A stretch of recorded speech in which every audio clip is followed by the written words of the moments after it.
Hello, everyone. Welcome to the Female Voice Zoomcast. I'm Shanice. I'm Mecca. And I'm Takara. We're missing Lauren today, but we're going to go ahead and tape. But we wanted to talk about white fragility today. And so before we begin our discussion on white fragility, I just wanted to explain what it is. And I'm pretty sure you guys heard the books before, but we'll have a full-on discussion about it. So white fragility refers to the feeling or of discomfort a white person may experience when they witness discussions about racial inequity and injustice. Which has, if you guys have been in the listening to the news, have led to the board meetings with CRT and the banning of books because they feel like once race is discussed, it's like ripping off a band-aid. It's too painful for them, and you often receive feelings of anger and resentment and guilt and white shame. So we're going to go on and discuss go ahead and go with the first question, and we can go in any order you want, ladies. And the first question is, how sensitive should we be to white fragility? Not sensitive at all, because they definitely don't care about anything about the way that we feel. I'm sorry. I feel like who made that? Where did the definition come from about, white fragility when there's conversations about racial inequities? Because I feel like white fragility, they get discomfort about anything. They don't want to wear masks. They don't want to do anything. It's always about them. It's just interesting to me that they talk so much about freedoms and taking away my liberties and stuff. But the issue with their idea of freedom is it's very I, not freedom as in we, as in us, as in everybody. And so, it's just the whole, and they are so out of touch. I don't even know if they're out of touch because they really, have designed this country, and they are going out of their way, like you say, banning critical race theory. And what's that governor? Is it in Texas or something, to go and prosecute or investigate parents of trans children and all this kind of it's like, if we don't have freedom, give people freedom. Don't do it when it's convenient for you. And but they really take great lengths to make the country comfortable for them, to make the country where everything is in their ideals, and to they go through great lengths to also uphold that. So no, we should not be sensitive. It's just, I has nothing to do with freedom. Freedom is about us, everybody. It's a we thing. All right. Yeah, I agree with Takara. We should not be sensitive to white fragility.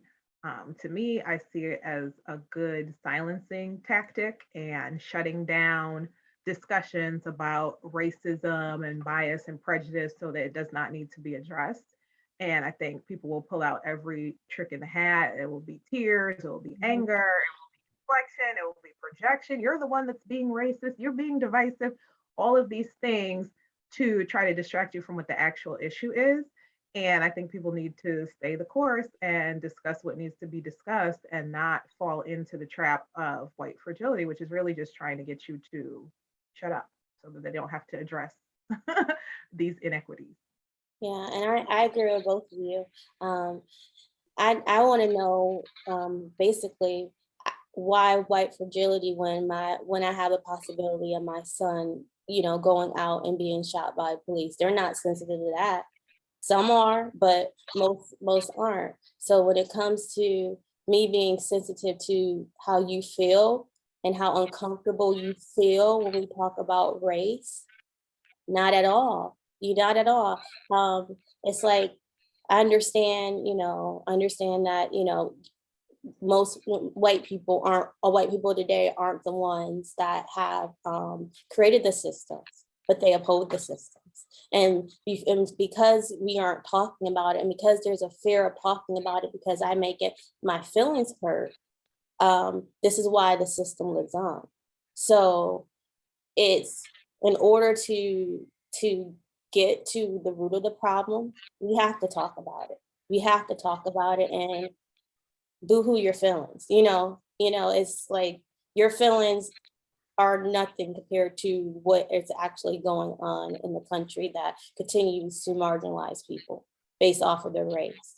So should we be sensitive to it? Not at all. Not at all. I think it needs to, that Band-Aid needs to be ripped off. We need to face the fact that um, that this country was built on racism and it continues to thrive on racism. And because you don't want to lose power, it's not, it's like Takara said, it's not about you, it's about us. And if we are truly supposed to be United States, as it says united, we have to deal with the ugly past.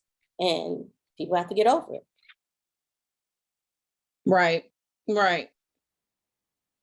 All right. All right. You got, does anyone have anything else to add to that, or do you want to move on to the next question?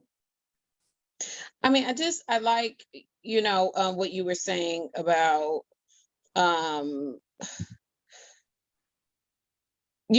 we just have, it's like, it's just interesting that, again, like even Nika was saying that, like, they just really like this, the whole silencing tactics and stuff, because people are talking about it. People are like, have been bringing this up. We got whole museums, I mean, the Smithsonian has a whole museum about slavery. I mean, it's just amazing that for years they have really just, they really don't want to acknowledge, acknowledge, accept, validate, what has happened to Black people, and really BIPOC people, anybody of color, anybody outside of European descent. I mean, it's like, it's really just protecting that white fragility. I mean, like you say, like protecting their, not, I want to keep saying fragility, but looking at their superiority and supremacy. It's really just, they want to keep all of those things intact and keep, they want to, they will go to great lengths, like you say, to silence anybody who talks against that or speaks up about it. They will, villainize and weaponize your words. And, like you say, like people just continue to kind of be sheep and go along with the program. Or, I mean, it's just amazing to hear people. It's disheartening. I mean, it just makes me think about what's going on, with Russia and Ukraine. I mean, this is, it's so sad, with wars. And Nick and I talked about this the other day. It's very sad about, like this war is so like distressing for them, and it's so sad. But I mean, they are really reporting in the media about it. It's so sad because this is happening to blonde hair, blue-eyed people. So that's the priority. That's what's important. Everybody else, we don't care what you think. It's all about us and our feelings, and we don't want this to happen to our people. But again, we were talking about this, when this happens in Black and brown countries, nobody's talking about this. They don't really care. Right. And the white, I think, it's all working together to keep the power dynamics how they are, to keep white people on top and everybody else in various orders underneath. And so I think, some people may even be doing it on a subconscious level, but this is really what the whole thing is about, using all those tactics to try to make the oppressed people even feel bad for bringing up these things that we are experiencing, and making us feel like the like we crazy. Yeah, or that we're crazy, or we're it's making all in your head. Right. Yeah. Playing the race card, all those kind of things. Right. And the sad part, go ahead, Declan. No, I was just going to say, it definitely needs to be discussed, called out. Don't be silenced by all of those tactics. Yeah, and the really sad part of it is that they are going to these school board meetings and they don't want racism discussed in schools because they feel like their children, are going to grow up and feel guilty about being white, or or God forbid, they grow up and have anti-racism theories and, and start revolutionizing, the way that things are now. So I think it's really, really, really sad because I'm in education, we know like the book banning of books like New Kid and Front Desk and, things like that deals with issues of race, because you want to be in denial. It's like, it's so sad. And then when you have a chance to actually get kids talking about it, then it's like, uh-oh, we don't want them to think about it. We want them to think that the world is supposed to be the way it is. We can whitewash history, we can whitewash, the curriculum, and we can still remain in power. However, if they start thinking, well, mom, dad, I don't like the way white people treated other people in our country, and I want to change that, then it's just sad. And then they know exactly what buttons to push. They know what, I'm gonna stop because No, it's but the point I wanted to yeah, make too is like yeah. conversely, they're not worried. They're worried about their white children growing up feeling bad about things Hmm. that their white ancestors did. But there's no concern about how Black children feel growing up and getting that history in those classrooms. And Hmm. I read a study a while ago. I mean, don't quote me, but I want to say it was saying by third grade, Black children in that traditional education system start to feel inferior to white people. And so it's like there's no concern, nobody's worried about that. Like, let's keep that going. But God forbid we have white children questioning the mess their ancestors did. That's unacceptable. It is unacceptable. It is. So with the increase of we've been talking with the increase of discussion of race, we also noticed there's a new villain, not a new villain, but now a villain by a new name, a Karen.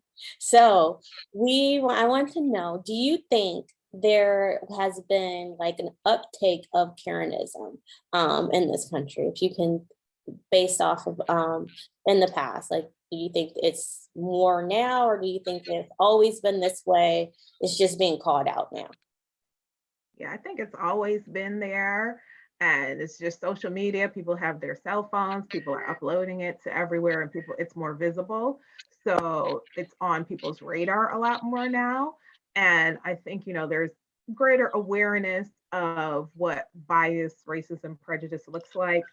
Some people will, think, and some people still think today, it's like if you're not using the N word, then you're not racist. But there's so many different forms of it. And I think these, videos and things we're capturing is bringing awareness and highlighting some of the issues. And I feel like historically there's been a lot of focus on white men and the things that they do, and not as much with white women. And I think some of the way they display their prejudice and racism is different, but it's just as harmful. So I don't think it's anything new. It may be new to some people who have been oblivious. But I mean, Black people know this has Mhm. been going on for the longest, these kind of behaviors, seen it in childhood straight through. Right. No, I agree, NECA, because it I think like to the pandemic, again, it kind of forced people to see America for what it really is, to witness these things. I think it maybe highlighted, things and shined a spotlight on things that people didn't realize before, didn't see before. So now you have, like you said, we got a term for it. It's great because Karen, I mean, child, it's like so good. Some of these Karens, they got that act down, honey. Okay. They know exactly what to do, what to say, how to get what they want. Oh, what was me for me? I mean, they turn on the waterworks. It's the most traumatic experience in the world because somebody told them no, or told them they couldn't have this and they couldn't go there. And it's like, I have a white woman in America. I can do whatever I want to do. It's like, no, this is not, again, it's that whole problem with thinking I versus thinking me or we. Everything is not about you. Sometimes things are about the greater good, and they just really don't care about that. I mean, I was watching like a special last night on 6060. I really don't even watched that show. I think maybe it was Dateline or something. I don't know, but whatever the case, they were talking about oh my God, is her name Elizabeth? Oh, I'm probably wrong about the name, but she had created this thing called I think it's called Theranos, and it's like supposed to be this blood test that was supposed to be like new and cutting edge. And I mean, this woman got on, I mean, just the audacity, right? Of got $700 million Oh my from goodness. investors, and this technology never worked. This whole, the patients who had falsified record, like the test didn't work, the blood test didn't work, folks with cancer and diabetes, all this crazy stuff happened. She went to trial. The trial got postponed because she was pregnant, and they was like, oh, we don't want to put her on the stand, and she looked vulnerable and pregnant. But meanwhile, she was found guilty on, like, I think it was 7 charges, but she got found guilty on like 3 out of 4, or maybe the reverse, 4 out of 3, something like that. And she's like out on bail and stuff, just living her best life, and I mean, she's still not sentenced yet, but I mean, this whole thing, I mean, it's amazing the way she scammed everybody into believe. I mean, really, if you think about it, that's like the ultimate savage Karen is what she is. Okay. Mm-hmm. And we know this would never happen. This is I mean, like, one of the best examples of, like, there's 2 separate justice systems for Black people versus a Karen. I mean, she just blatantly stole all these people's money, and then she pointed the finger at everybody else. It was this person, it was that person, all of this. But it was one white professor on this whole documentary who talked about that she knew from the beginning, because I think she was like a freshman or something and dropped out of Stanford after the first year. And I mean, she, like, her first check was like $1,000 from somebody else. This professor was like, I already knew something was up, and she was a fraud the whole time, but everybody believed in this Karen.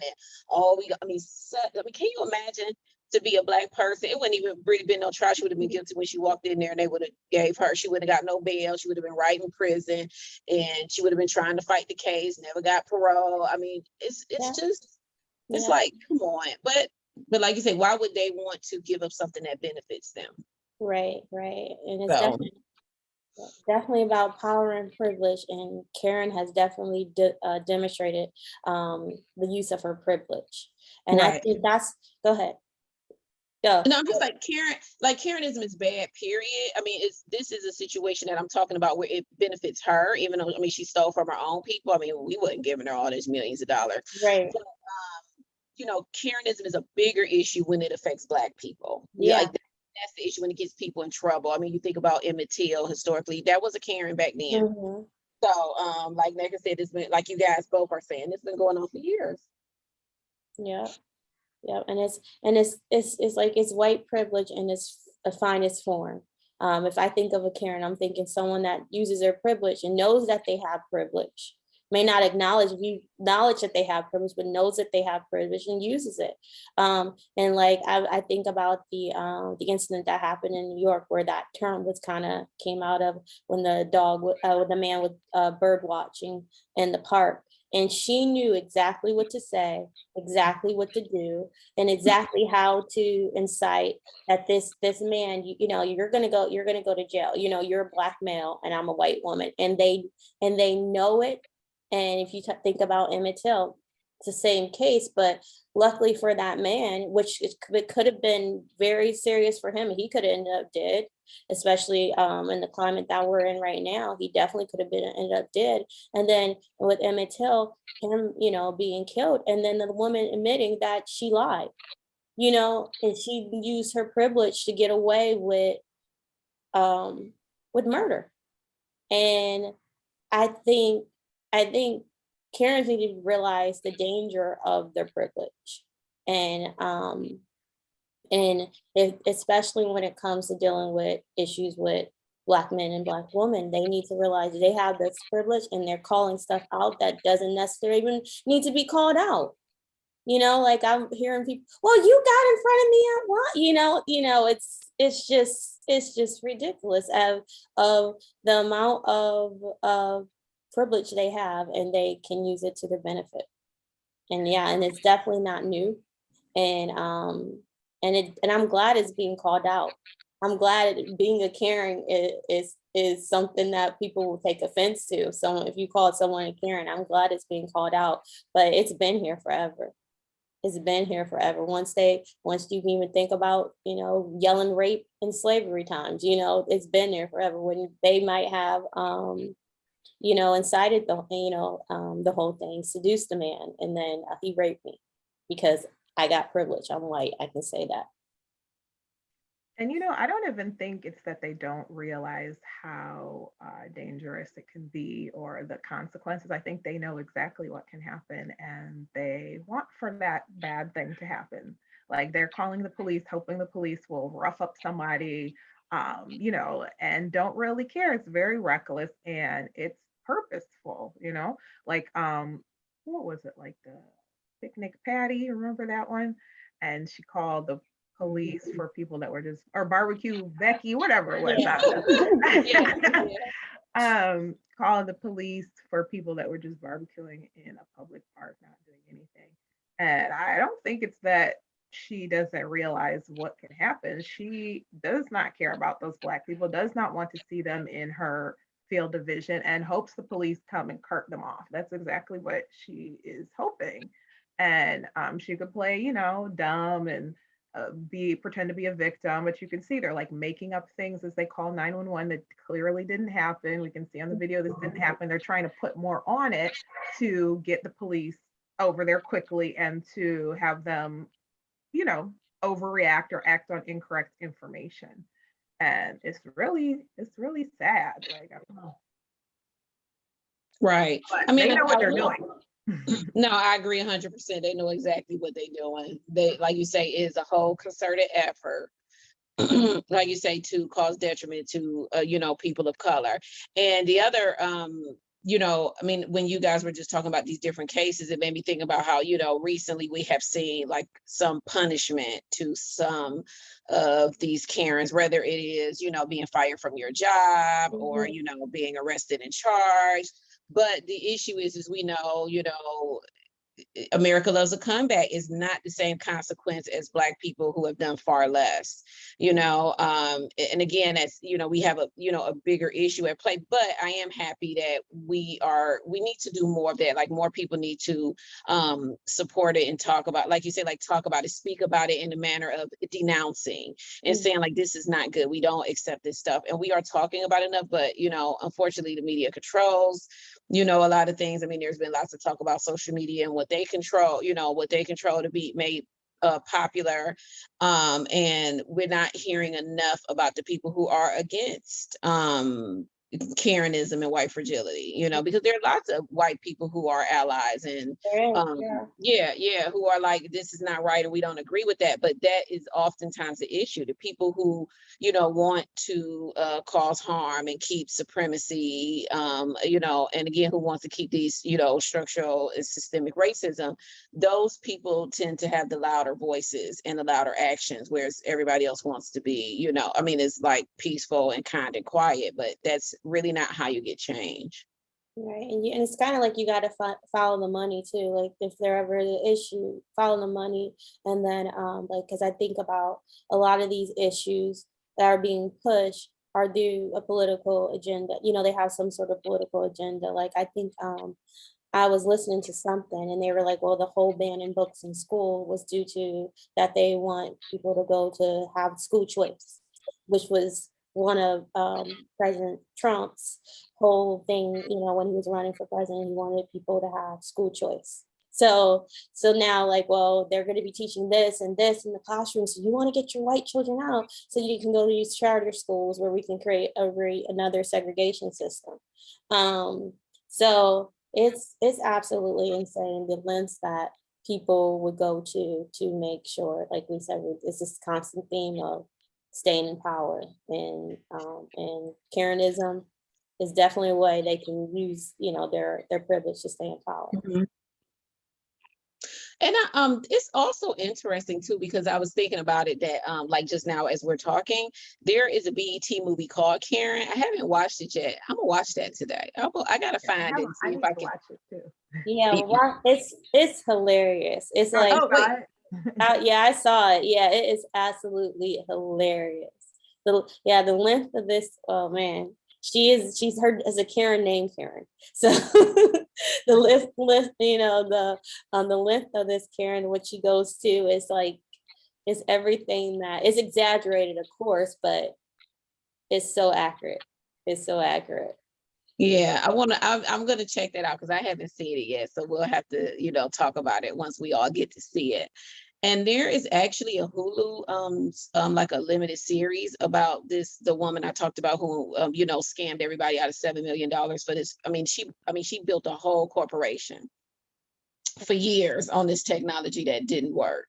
And I was just thinking about how even the telling of the story is in a different light, even as what she did was bad and they're talking about her on trial, is very the coloring of the story is, how she was brilliant, and oh, she got on stage, not on stage, but she got on the stand, and it's, and like how she was like she was so kind, and then how she pulled out some like this lady put out some Karen tactics, talking about her relationship and how it was abusive and all this. I said, so here we go. See, now it's all now. See, again, you're pivoting it. But the way that you tell the story for white crime, crimes of Karens, is very different. It's almost as if she was to some extent still being celebrated, and it was still kind of like it's kind of still got this little halo around her, versus where I feel like when we talk about crimes with Black people, it's just like, oh, it's heinous, now it turns into these horrible crimes that people did, and it's like it's a very different connotation for Karen crime versus any people of color crime. I'm like, even if you think about, Kens too, like all these, white men have done that historically, they messed up Wall Street and did all that predatory lending for mortgages. And it's like, they almost talk about they say, how bad it was, and what they talk about, all the victims are talking about how they lost their, life fortunes, and life savings and things. But it's really sad that that we just have to live with all of this being ignored and just kind of being like shoved in our face, and we just have to accept it. It's kind of like, because when you're talking about like the way that white people are depicted in the news versus like Black people, and when they're telling their story, it's like kind of like feeding the monster too. Like if you think about it, if you're constantly told that this means this person, because it starts like when we're growing up and we're learning like images, like it makes you think of like the doll test of the 40s, and this is recreated again in like 2008 or something like that, where people thought the Black doll was bad and the white doll is good. And so if you think about the issues with Russia and Ukraine, all of the language that the media uses is feeding the monster. It's making them think they're entitled to be the way that they are, because that's the way systemically things have gone. I am white, I have blue eyes, I have blonde hair, I have this, I am good, versus Right. so all of that is kind of, and then the media and everything they feed into it, and it just makes it worse, because people, the media isn't calling it out for what it is, even though they're supposed to be kind of neutral, but they're not. They're not. They have choice of language. They have choice of how they describe people. And they're still they feed a monster. The And narrative gets spun. yeah. And it just made me remember this time where I was at work, and just to maybe give an example outside of media and the criminal justice system. I had a colleague, her and I both wanted to have Thanksgiving holiday off. And so we discussed it, and we were in our office and I was talking very calmly, sitting down and, explaining why I wanted this holiday off to spend with my family. And she got really upset, starts raising her voice and saying she always takes Thanksgiving off. Every single Thanksgiving she spends with her family, and that needs to be her holiday. And I'm like, I think it's a little unreasonable to think that you should have every Thanksgiving off and somebody else should work every single Thanksgiving. I think alternating makes more sense. And she got upset. She started standing up, got red in the face, and and was just saying all kinds of crazy things. And I just stayed calm, stayed in my seat. And I was like, oh, okay, it sounds like you think you spending time with your family is more important than me spending time with my family. And then she just continued and like deteriorated and started crying and stormed out, just completely unprofessional and out of control. I ended up going to the bathroom and I saw her boo-hoo crying in the hallway with two coworkers, I guess, comforting her because she was so distressed about this conversation we had. So she ended up going to our boss and, spinning the whole story, how we got into an argument. I made her feel so bad and it was crying in our boss's office as well. And, the boss now intervenes to say, well, I'm going to go ahead and let her have Thanksgiving off because she's so distressed and so upset. It means so much to her. And we'll look at next year and see how, that can work. But this year, I think it's under the circumstances, we're just going to have to go ahead and let her have it. Which I'm like, this is just, it's, Karenism at the height of it. And also, the white fragility, they turn on those tactics, crying, and so, they'll be the ones who are being aggressive, loud, rude, unprofessional, but turn it around to say that it was you that made them feel this way, and that's why they're so upset and distressed. And it's just really unfortunate.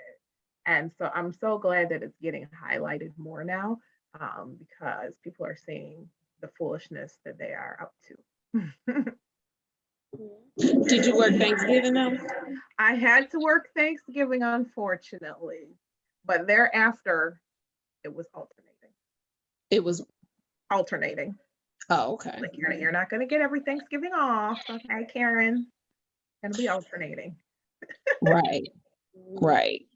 That's sad. And if you would have done the same thing, then you would have been the angry Black woman. Of course, of course. And I don't think your boss would have ruled in your favor in that case. Exactly. If you would have still had a job. Yeah. All right. So this leads us to our third questions, lady, unless anybody has anything to add to the Karenism question. All right. If not, here's our third question. 1 second, let me pull it back up.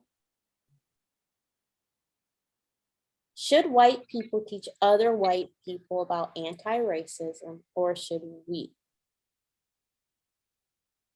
I would probably say there's space for both. I think that so my opinion is that, I think coming from us may be a better source because it's actually our lived experience. And a lot of, like you say, books have been banned, history has been whitewashed and suppressed and lost. So I think that sometimes we should be the ones to help people to understand, because I think there really are a lot of people who, they've been talking about it, like unlearning, like they're really trying to unlearn this. But Black people are very resistant to, having a conversation with them. They'll talk about it in our own communities, but we got our own issues with colorism and other stuff within our own communities. But when we talk about racism, as it is, the way it affects us, is it's, what's the word I'm looking for? Pressed upon us from white people, we need them to understand what the experience is, because I do think there are people there who aren't aware, and that can also be, again, purported by their own people. So learning it from them is not the best idea, because again, they have historically just wanted to, like I say, sweep it under the rug, act like it didn't happen, say you're being dramatic, and, oh, we gonna ban these, but we're not gonna do this. We're not, they just want to suppress all of that. They don't want to acknowledge it anyway. So how can we rely upon them to change a problem that or teach about a problem that they don't even want to acknowledge? It doesn't make sense. Yeah, I think I agree with Takar. I think it should be both, taught from both perspectives. Black people and people of other races definitely have their own perspective on how racism has impacted them. But I think we can't also, disregard how important it is white people receiving that information from their own people. And, white people have different experiences and maybe having different encounters that Black people may not necessarily be present, or the behavior is different when a Black person enters the room. And so the white people can speak to each other about things that happen when people of color are not around, And I don't have that insight, right? Because they have a different perspective than we have. So I think both, both white and non-white people need to be doing that work. And I think sometimes it's interesting because, sometimes you'll see Black people saying that white people shouldn't be doing that work, and they're, teaching on something that they don't know. But I don't really agree with that. I think that they have their own perspective. It's not the same as our perspective, but it's very important. And I think that at the same time, sometimes, Black people will say, like Takara said, I'm not here to teach you. I don't want to teach about this. I'm not answering these questions. Go read a book. So it's like, do you want them to teach? Or if you don't want them to teach, you also don't want to teach. So it's like, it can't be both things, Which one is it? Is it Uchiwali or is it one mic? So we can't be having it both ways. So I think that, it needs to be a combination of white people and non-white people speaking about racism coming from Right. Every time they come out with, I mean, like, like there have been like changes with like the APA and the AMA has created like, new inclusive diversity and equity, like language guides, for medical people, for, people to use. I mean, it's like they come up sometimes with these things. And then what you realize is these efforts sometimes are created by people who don't have the pulse on what, people of color actually need. But how are they going to know if we don't tell them? How are they going to know if we aren't at the table to say, like, no, this term is not going to work. No, you shouldn't place that ad because that child, now you highlighting Black people as monkeys. Like, we're not in the right places. Like all of these things that Black people tend to complain about. And it's like, oh, well, they didn't have any person of color on there. No, probably not, because y'all don't like to show up and be part of anything. It's all like, I just want to stay in my little corner with, and I get it because, change and being in those being in those atmospheres can be uncomfortable.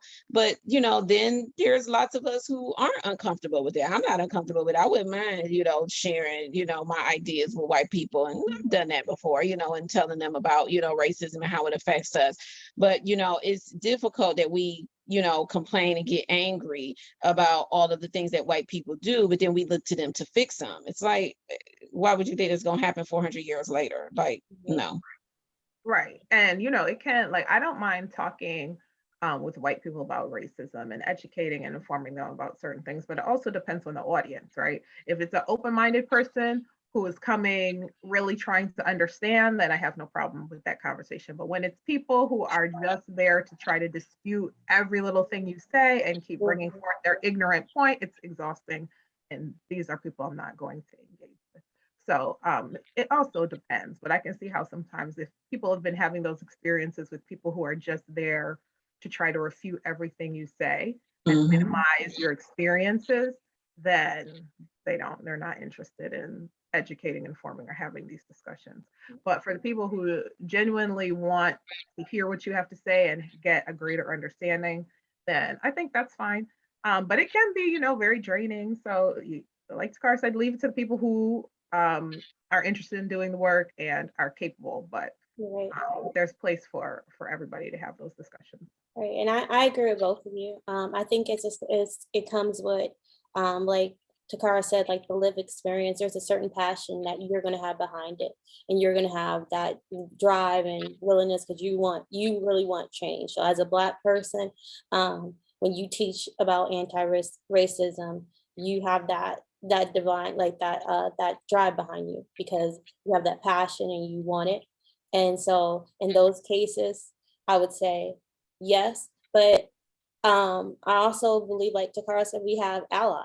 We do have people that study this, and we do have people that are very knowledgeable about systemic racism and anti-racism and systematic racism and biases. And sometimes hearing it from somebody that looks like you it may hit you a little bit different, and you may not take it as a attack on you. Like we talked about white fragility, you may not see it as like a attack on you. You might have more of an open lens, whereas if what's coming from me, you might automatically assume I may have a bias against you. And so you're not going to take my words as seriously or take them to heart versus when someone that looks like you. So I think if you have an open, like you, that open person that you will be willing to, like Takara said, I mean, not like Netta said, you'd be willing to talk to. I think that's an audience that Black people can go in and they can talk because they're willing to listen. If you have that closed audience, I think white people should be able to deliver those conversations because it's going to be taken differently. Like because or experts. yeah, or experts, that do yeah, the work. yeah, You know, they are used to that. They, you know, pretty much the same tactics that people are using. So if Black experts are doing that work, and you know, they're authors or speakers in that field, I think that is appropriate for them to get in there too. yeah. And because I've had conversations with people that, because I've in my school system I do a lot with equity, and and I do a lot with white people who teach equity and stuff like that. So I've had conversations with them where, you know, their toughest audience are their family members, you know, when they have to go and up against the racist family members. And sometimes it could be very divisive. So when they have those conversations with their aunt Joe, and just, you know, who believe black people are inferior and will always be inferior, it can lead into like to divisions within their family because Aunt Joe's like, well, you're like whatever they would call her N-word lover, like, you know, like back in the day. But you know what I'm saying? Like, No, they still do that now. They yeah, still, I mean, I have quite, you know, like a lot of like white friends, you know, and older ones too. And they talk about like, you know, that they don't agree with that, but they also talk about how difficult it is if everybody in your family is like, well, then you don't respect us, you don't love us, you're not white, you're not part of this family if you feel that way. If you're against us, you know, so it's like you don't, it's difficult when, you know, if you are, you know, like, you know, even too, I think it's more difficult as time goes on, right? So if you're a person of a certain age, you know, you're in your 50s or 60s, it might be even difficult to go against the grain when you may literally be like the only person, you know, and you don't want to give up your family, but you don't like the way they feel. And then they, like you say, make you basically an outcast. And I agree. I think that's difficult for people to, you know, overcome. Because I mean, it's definitely, I mean, it's strong. I mean, we've been suffering with it for 400 years. So I mean, I could only imagine, you know, like maybe trying to deal with that inside your own family, and you're the only one that's like, well, you know, I mean, we got a whole races of colored people who don't like the atrocities they have suffered based on race. And we are still struggling to manage it. So like you say, one or two people and the rest of your family or in your community is all like, this is not right. We're gonna make these laws to make it illegal. I mean, it's just like Nick was saying earlier, that's exhausting. It's scary, it's exhausting, and it will certainly make you be like, forget it. I just don't even want to deal with it. yeah, yeah. And I can speak from perspective of being like one of the only black people, and then they expect you to be able to be the one that to speak up against racism. You know what I'm saying? Like when you're having faculty meetings, everybody's looking at you when you're talking about, you know, racism and this and that. So I can see how that can feel a burden to Black people because as, I don't know if you ever grew up without a lot of other Black people around you, and you got people looking at you to be when you're talking about slavery in high school to be the spokesperson for every Black person. Um, that can make people shy away from having discussion too, because you makes you uncomfortable, put you on the spot, and you don't have the perspective of every Black person in the world. You know what I'm saying? So, so I can understand why if you don't feel like you have allyship, if you don't feel like you have people around you to support you, then how it could be difficult as a Black person to have these conversations with white people, even though they're necessary, but it does put you on the spot.